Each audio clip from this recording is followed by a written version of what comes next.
Hi and hello watch fans, and welcome to another edition of the Real Time Show, live from Geneva Watch Days 2025 outside the pavilion in our Glass Onion. Today your friendly neighbourhood watchmaker and jeweller are joined by co-founder of Bimbu, Aldo Magada, who Alon has insisted he gets to introduce, so I'm going to hand it over to the man from Amsterdam. Because I'm so happy to see you again, Aldo. We have worked together at Breitling. Right. We've worked together at Zenith. I ran into you at Watches and Wonders. We caught up. You had a beautiful watch on your wrist, a prototype that I have in my hands. I'm like, wow, what's that?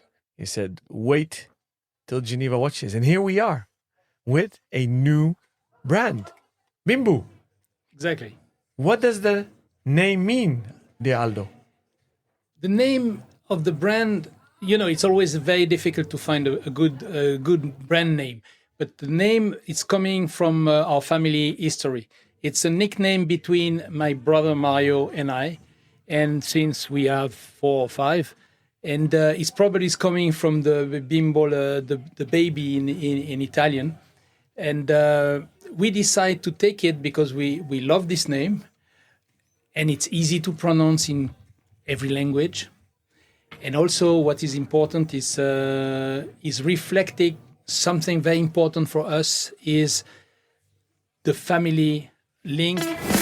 Pizza Grande, preisgünstig, pre-garantie. Friends, of course, and we are here to make a lot of friends. So it's good to see you, old friend. Congratulations on the entrepreneurship. You said co-founder. Who did you found this company with? With my brother, Mario. Is in health business. Still, I'm retired. He's not. Officially, that's why I have time to do something, when you're retired. And basically we decide to do that because we wanted to have a brand which reflect what we love to have. And what we love to have is pleasure, making fine product, meeting great people, and having fun. Because at the end, what is important is to have fun. Basically, la dolce vita. Dolce Vita, but with the seriousness of the Swiss watchmaker. So you have an amazing track record in the watch industry. You retired, you just said. Your brother has different ventures. Yep. So you guys sat down. You wanted to have fun. You probably had fun designing. But where did you start? Because it's evident you didn't want to make a vintage brand revived. You didn't want to be a copycat. So where did you guys start? It's very funny. I don't know if you know the Polaris from Omega, old 80s model. Yeah. I love this watch. It was designed by Janta, by the way, and I love this watch. And we were thinking about which kind of watch do we want? Do we want something very sporty, very masculine? And we said no. What we want is to put people together, regroup them. So we don't want to have a gender or special way to do watches. So this watch is appealing, or could appeal to both ladies and gentlemen. And what we want to do is something very, I would say, constructed, design, but something also you have the feeling to already seen the watch. So you have a kind of mixed feeling between, it's new, but in fact, I have the impression to see this before. Fresh and familiar, as I always like to say. Exactly. It's a good combination. But, Alon, hand me the watch, because this is the first time that I've actually taken a watch in hand on air, because I have not had much of a chance to get up close and personal with this. Wow, it is incredibly light. Yeah, it's 50 grams, everything together. So the case, bracelet, and the buckle. So talk to me about every element of the design in stage. Let's start with the movement, because this is a movement that people will have seen. People who love watchmaking industry, they probably recognize it because we didn't change the bridges shape. It's the Peseux 7001. Mm-hmm. Peseux 7001 is an old movement, from 1971 until the beginning of 2000. It's an incredible movement, very thin. It's 2.5 millimeters. And we decided to use it because we thought it was a good link between also the traditional watchmaking and the new things. Because, of course, today a lot of people are taking some very technical movement. We don't care about it. I think if it's a special function, we care. If it's not a function, we don't care. And we want to have something very, not only trustable, but something very elegant. And the only thing we did, of course, the aesthetic is different than the 7001, but is the for the hands, because the dial at the time was very thin. It was 0.2 millimeters. Mm-hmm. Of course, it's impossible to put stone. As you see, it's always a stone on the at 6 o'clock. On the sub-dial? Exactly. Mm-hmm. And what we wanted to have is something we could also take some mother of pearl in addition. So we need something different. So we went to Concepto and we said, guys, we need to change the part of the mechanism to allow us to do things. And they did it for us. And as you know, Concepto is an incredible manufacturer. And for us, it was a big plus. So we have this movement. It's not created by us, and we never said it's a manufacturer movement because we don't believe on marketing bullshit. Mm-hmm. What we believe is on the transparency. And we said, okay, it's Puzzle 7001. Everybody knows, and a lot of people knows in the high-end watches, you can find this movement or part of this movement. So that's the movement we decide to have. The case, as you see, it's quite, I would say, complicated. It's a titanium grade 5, and you have 3 different termination on it. You have the polish, you have the satin, and you have the, how do you say in English? I don't remember. Blasted. Thank you, you're too good. And so the case it's also thin. It's 8.8 millimeters thickness, and even it's very thin. You have integrated the interchangeable bracelet system, which is very easy, and it's help you to have different kind of bracelet. We do bracelet. We have a collection of bracelet, of course. But if you have any special request, we will fulfill it. No problem. For us, it's very important that the person can enjoy changing things without any kind of nightmare, I'd say. Rob, see if the mic picks up the click. It's so solid. I was playing with it. The click of the yeah, and this when you put in. Okay, out and then back in. Oh, it did pick it up. Do that again. That's very satisfying. And it's really robust as well. And that's a lovely thing to see in a watch that is so elegantly thin. And I know I sound like a broken record when I say this. You know, this is one of those watches you've got to get in hand to understand. Because I've seen pictures of it online. I didn't appreciate the proportions, the complexity of the case. It's not just different finishes, but it's multi-component as well, which enables for absolutely exceptional transitions between that lower blasted level there, which runs around the outside of a brushed caseback, or satinated caseback, should we say. And then you've got these hollowed out lugs as well, which are beautifully mirrored by a buckle. And I love it when people take time to design a buckle that integrates with the case. There's a lot of things going on here that I like. You know, the logo, it's a strange logo. It's the symbol of Bimbu is pretty funny. It's like an internet things, yeah, but with the kind of traditional way. And the great thing about it is it fits on the crown really, really nicely. And it has this sort of sense of dynamism, like the way that the orbit around the B is angled makes it feel like it's moving forwards, which is always a nice thing in watchmaking. So tell me, this dial, how thick did it end up being then? Because you've managed to keep the watch incredibly thin despite having a... Well, the dial on this version is probably around 0.7 millimeters. Okay. The big issue is, of course, the integration of the stone. Yeah. Because you have to have at least a certain thickness of stone to have the beauty of the stone.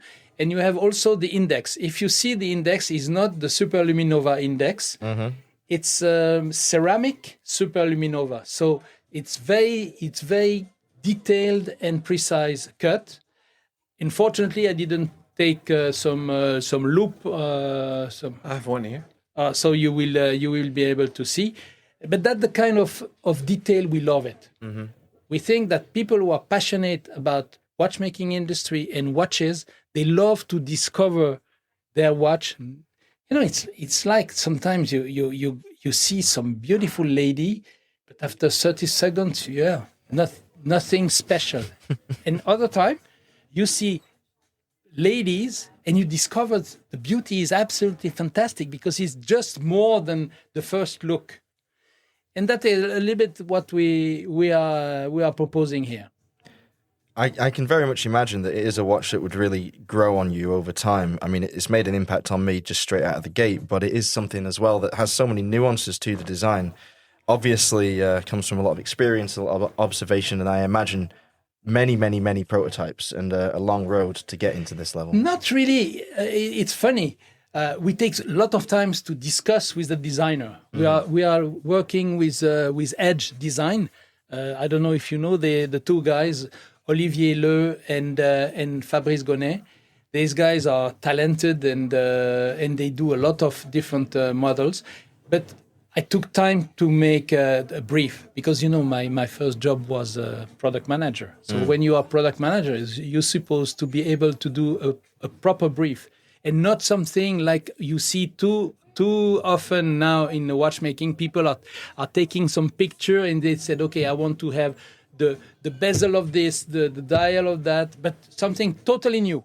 Right. Which doesn't exist, of course, because if you do something it look like, full stop. I mean, you mentioned the Polaris earlier, which is a model that's close to my heart. I used to love getting them across my bench at Omega when I was a watchmaker, and I aspired to own one. I actually have still a Polaris case, which I managed to buy. Oh, yeah, new old stock. It's beautiful. Amazing. And I've never outfitted it with a movement or a dial, but I kept the case for years just because I love the colours and the form. Touch. And the touch. The Polaris, if you touch, of course, it was grade 1 on titanium. So very easy to scratch. Mm-hmm. But you have with a small tissue, you can redo it. But for me, when I was at Omega, it was already gone for a while, the Polaris, but I fall in love. And I discover in the inventory some watches. You know, the three hands, nothing fancy, just the three hands with the titanium bracelet with red gold, which was very unusual at the time. Well, it's never really become usual. Like the way that the Polaris integrated the metals was, I think, still standalone. Crazy. Absolutely crazy. I'd love to see more of it. I mean, you know that I'm a huge fan of titanium and yellow gold because normally I would stay away from things like blue hands or a blue dial, which you can even get from someone like Dibatoon, who we're recording with next, I think, actually. That's going to be exciting. But I love the thought of all those things together. It's extremely 80s. It's extremely early 90s. It's of its time, but it's just beautiful and we need more of it. Yeah, it's beautiful. And, you know, of course, everyone has an age, and the watch have an age.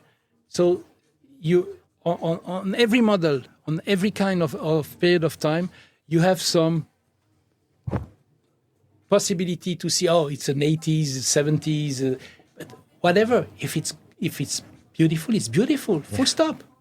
So let's talk some numbers now. So firstly, what's the retail price? The retail price is 13,900 Swiss francs. Okay. Ex-VAT? In Switzerland, VAT is included. After, of course, depend on the country, and I don't want to mention some countries where it will be absolutely impossible for us to export because we are selling only direct. That means during event, so we put passionate people together, but only 20, 30 max. Mm-hmm. Or you can buy, of course, on the internet at www.bimbu.ch. Mm-hmm. But unfortunately, some country like US, we forget it. But it's also a very, I would say, confidential kind of watch. That means we are producing 100 pieces by 100 pieces. So you will have very few watch which looks the same. And I think for people who have already, 10, 15 watches, they want to have something different, but something with substance. So, Aldo, Yep. when you started, was price a factor in the development, or you said this is what it needs to be and it will cost what it costs? To be honest, it was the second part. It cost what it cost, except that when we discover what it cost, when you do 100% in Switzerland, I don't say Swiss made, huh? It's 100% manufactured in Switzerland. Of course, the alligator is not Swiss. Huh? Yeah. But manufacturing of the bracelet is done in Geneva. So the thing is, the prices are stupid. I mean, the cost price, because of course we don't have any kind of quantity, and we are a little bit tacky about some details. So it was a long way to develop things. So it cost. But we said, okay, what do we want? Do we want something just designed? Because we could do design and make something cheaper, I will say, elsewhere than Switzerland.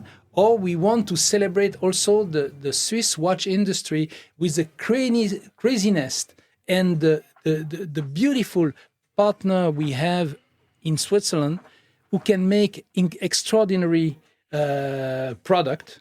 And we said, okay, we do for that, and we will see.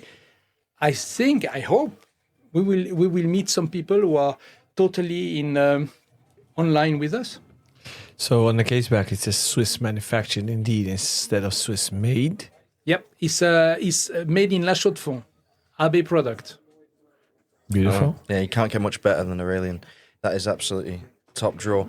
You know the thing, just before we go further, when a client is buying a watch from us, he will receive, of course, the usual guarantee certificate by the new technology, because we have to do this. But in addition, he got exactly the name of the people who did the different component. So the hands, the dials, the case, the bracelet, the buckle, the movement. So there's provenance built into every piece, basically. It's a masterclass of watchmaking working with. We said, okay, consumer can choose whatever they want. They just have to be aware about the things. And you cannot say, oh, it's done in Switzerland, and Switzerland is in Shenzhen. Sorry for that. It's not. I have nothing against the Chinese producer. They do very good things, but it's not our positioning. Our positioning is 100% made in Switzerland, and transparency, because the consumer can choose. Look at your iPhone. Your iPhone is designed in Cupertino and made in China. People said, okay, and you pay a fortune for that. So how many of them are there? How many pieces are you making? As I told you, the first series is 100 pieces, and we probably, after it, change dials. Okay. We probably change some materials. We want to do some gold stuff also. And we will exploit a little bit the diamond bezel and different kind of things. Okay. But it's a very confidential kind of quantity.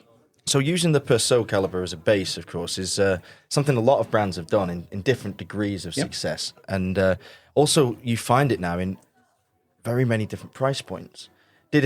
I'm guessing you did a great deal of competitor research before you got into this? No. Okay. You know what? Next, I'm going to stop guessing, because I've been wrong every time so far in this interview, and that's refreshing. No. It's just because we don't have any kind of stupidity. I mean, I know a little bit the business, and the thing is, we want to do something. After we try to see if we are close or not close to the competition, and could we compare it?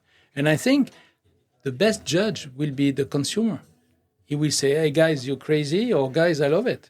So what are they saying now? What's the reception been like? For the time being, we sold 12 pieces before launching. Okay. They have no issue about the price. They said, okay, because they understood the value. You know, the price is what you pay. The value is what you remember. Oh, wow. What a quote. No, but it's true. It's true. It's true. And you know what? It's such a good quote. Unless you have any more pressing questions, Alon, I'm going to wrap last it up. one, Aldo. So you're direct to consumer. What do you do if agents, distributors, and or retailers come to you and they say, "Ooh, we love Bimbu, we want to retail it"? What will you do? That's a different story. If the retailer coming to us, he said, "Hey guys, I love what you're doing. I totally online about your," we will discuss. But believe it or not, we cannot have the kind of coefficient than the other brands have. But we will do business, of course, with them. But the problem is, you know how it works. I know a lot of retailers around the world. I go, we have lunch, it's fun, we are friends. He said, give me 3 pieces, I will put in my show window. Okay, he put in your show window at the level of the dog who's peeing. And after 3 months, you just coming back and said, Aldo, sorry, nobody wants it. I said, okay, of course nobody wants it because nobody knows it. Yeah. So you have to sell it. It's not a watch like great brand. I mean, Rolex, the guy from Rolex is coming. He had the number, the reference number. So he has 3 questions. Do you have it? Do you make any discount? And how I can pay? Yeah. It's a DHL point. He's not a retailer. A retailer, I'm an old guy. So the retailers, when I start, was someone who was bringing some brands to consumer. Yeah. But you have to explain, and you have to. So to come back on your question, Joseph, we are totally open, and to be also open. On Saturday morning, I have a gentleman from Saudi. He's coming because he's do exactly the kind of things. He loves to make event, and I would love to make an event with 20, 30 people in Riyadh. Yeah. And explain. Because today, as you know, when you start, you have to take time to explain. And then sometimes to drink also. I tell you what, you're great at giving us appropriate sound bites on which to end. And tonight is the opening party, which will be held here at the Pavilion. I expect to see you there. Definitely. I expect to have a drink with you and enjoy that very much. With my brother also. Brilliant. With my nephew. With my daughter, so you will see the mafia is here. Brilliant. We can't wait to meet the Bimbu Mafia. All right, everybody, thank you for watching. As usual, like, share, subscribe, follow along, get involved with this content that we're creating throughout the week of Geneva Watch Days 2025. And if you'd like to join the TRTS network, you can do so by contacting us on our usual channels. Stay safe and keep on ticking.